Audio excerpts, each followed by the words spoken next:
Good morning, everybody. Welcome to Conversations with Jane, our weekly podcast on 10:30 in the a.m. Mountain Time on Thursday mornings. Jane is a medical intuitive, a psychic medium, and a paranormal investigator. And today, our conversation is going to be about dealing with grief during the holidays, which is never easy anytime. But good morning, Jane. How are you? I'm fine. So, um, You yeah, recently just had, you recently just lost a sister. And yeah. so, yeah, you're speaking from the heart than from this one. I'm speaking more from the heart and maybe from a different angle than people might anticipate. So, grief is really unique to each of us. And we can grieve the loss of a relationship. We can grieve the loss of that somebody hasn't died, right? It's just you've lost the relationship, or you might have lost an animal. I have a friend who's still lost her animal this year, her dog. And in my case, I lost my sister to brain tumors, cancer. Um, she passed on the 4th of November. So it's just been a month since she passed. But what's interesting, um, well, there are just a lot of different aspects. So however you feel like you're grieving during the holidays, um, just know that it's okay. And if you're grieving the loss of a loved one, I'm going to speak a little bit more to that this time, a family member or whatever. The first thing I want everyone to know is that that person is okay. That is the number one question that I get when somebody has just lost somebody. Are they okay? And the answer is always yes. On occasion, your loved one has not crossed over to heaven. It sometimes can take 2 to 3 weeks because they're doing their last rounds of saying goodbye and checking things out. And so they're reluctant to leave. But if you suspect, sorry, I have a dog, Okay. contributes to this call. Um, Right. so if you suspect that your loved one is still hanging around, or maybe you're very reluctant, so this would be more for a recent loss, but if you're really reluctant to let go of that person, um, and you're willing to consider it, that's one of the things I do is I help people cross over that might have gotten stuck here. And so just know that there are lots of different ways to deal with grief. In my particular case, which was interesting to me, my sister and I, was a lovely person. She had a lot of friends. She was a priest and Episcopal priest. So we had a very Christian memorial service, celebration of life with the Bishop of Chicago. I mean, it was like a big deal. And so I'm sad to have lost her. But what I found that my grief is more about is when you lose a parent, it's a level up from you. So, and it's maybe anticipated. When you lose your youngest sibling, then all of a sudden things are happening at your level. And the whole thing, which I was surprised by for me, of mortality shows up. And I still think I have like 20, 30 more years, but I don't know. But I was surprised to find that I was impacted that way. And so I'm dealing with what that means without, it's not on the surface, it's a deeper one. Right. And I think it also makes a difference on how long you have to, like, how long you have before they actually pass away. Right. If it's a shock, something quick and unexpected, grief affects you very differently than if somebody dies of a long-term illness. Don't Right. you? Yeah. I would agree with that. And also if somebody dies unexpectedly, it's like car accident or something like that, Mhm. the other piece that happens is the person who has passed on might be in shock around that because it was unexpected. And Right. those are times maybe I have to help a little bit because that's like, what? I was just driving to work and wait a minute, no, I didn't plan this. So, I mean, there's some aspects where, for the most part, everybody's okay. Mhm. And mentally, if they haven't crossed over, they might mentally not be as okay. And if it was a sudden thing and you're concerned that your loved one maybe hasn't crossed over or isn't dealing with it, that's certainly areas I help with all the time. However, do understand that there's a timing for leaving. I've had people call me and say, I have one friend whose husband was murdered here. And she called me like within hours and said he was murdered as he crossed over. And I said, no, he just, he didn't expect this. And so because I knew her husband, he was talking to me. He started reaching out to me, and he did actually cross over within a week. But grief is unique, and I'm not a grief counselor.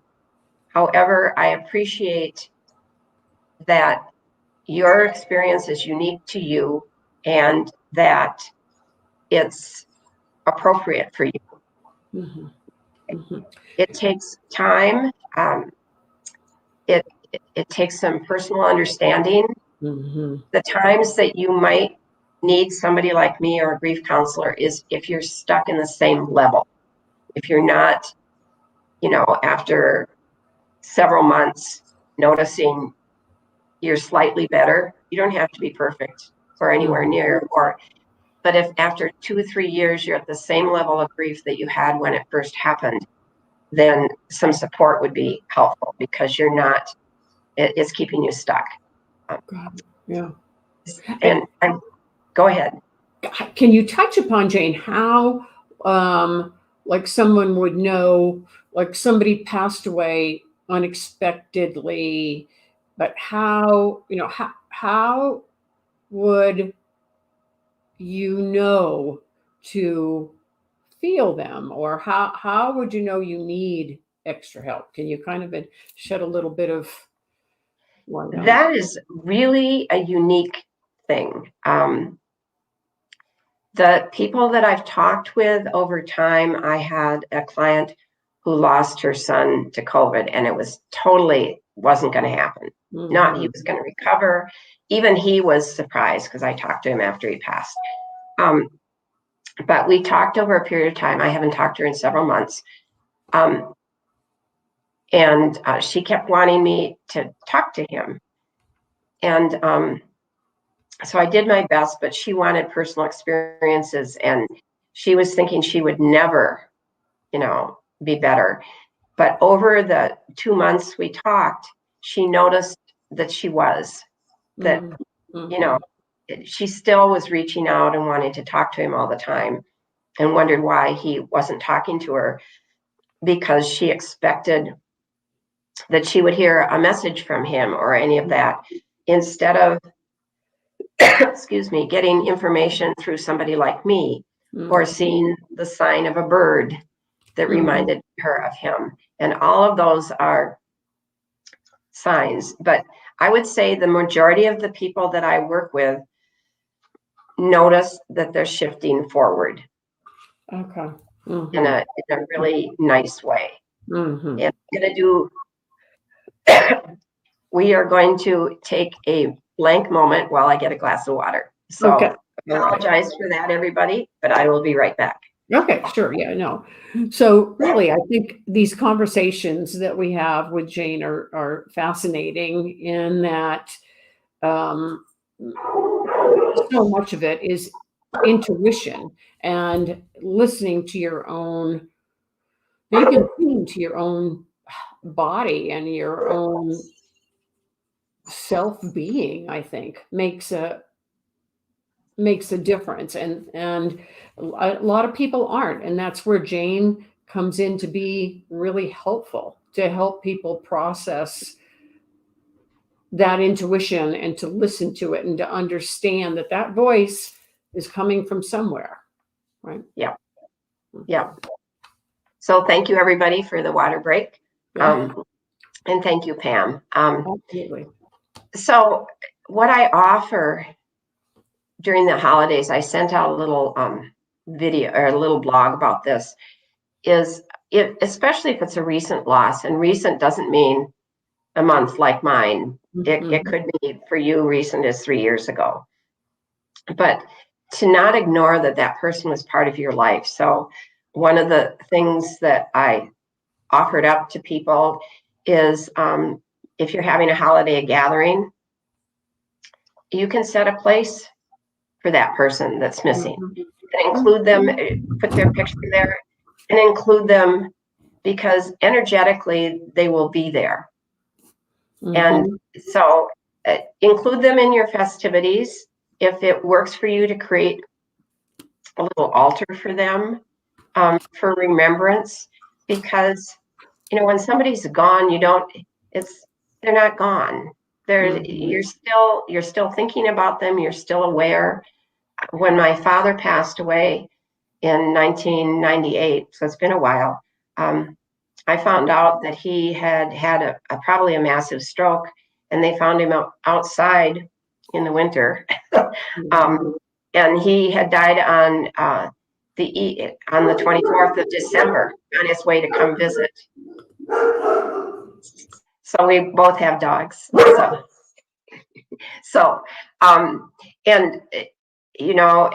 because it was me, I knew that he was okay. But, that was pretty tough because he was coming in for Christmas. My parents had separated, but he was going to join us. And so having an altar and some of those things is helpful. In my case, I was going to church on All Saints Day 2 years after he passed, and I was a wreck. And All Saints Day is November 1st, for those who don't know. And so I think setting a place setting, creating an altar, sharing stories is all helps with the healing of this time of year. And another thing that I want people to know is don't let anybody tell you, and I've had this happen to friends and acquaintances of mine where someone says, well, aren't you over this yet? I had somebody who was in whose daughter was killed in a car accident. And 6 months later, someone said, well, you should be over that. And I'm thinking, you'll never be over that. Never. And the other thing that happened, it was her middle daughter. And so when her youngest daughter became older than her middle daughter's age had stopped. So now her middle daughter was her youngest daughter. And she had to go through a whole nother set of grief over that. Yeah. And it was something I'd never thought about. So don't be afraid to honor. Don't be afraid to pay attention and talk about this person. And you'll know if you're stuck. You'll know if you're that you just can't get over it and you need more support. One of the things that I do that's different is I'm not really a talk therapist, but if you have some languaging embedded in your system, I call it malware from the trauma, I can remove that because it creates a block, it creates chemistry within you, and we can remove that so you can move forward. And I'm not saying big leaps and bounds, but just so that you can start to heal, because wounds need to heal, and the loss of somebody, it needs to become less in the forefront of your life. Right. Yeah, because otherwise you just can't. It's harder to move on, right? It's much harder to move on with that when you're stuck like that. Yep.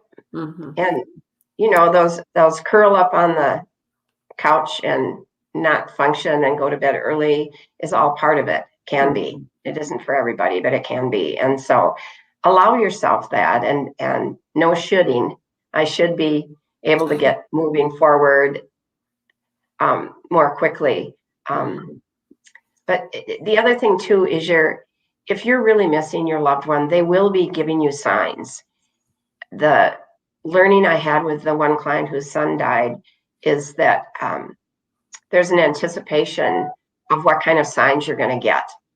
And so you want a certain thing. You want like to see them standing at your bed as a ghost or an energy, or you want them to give you some sort of message that you hear.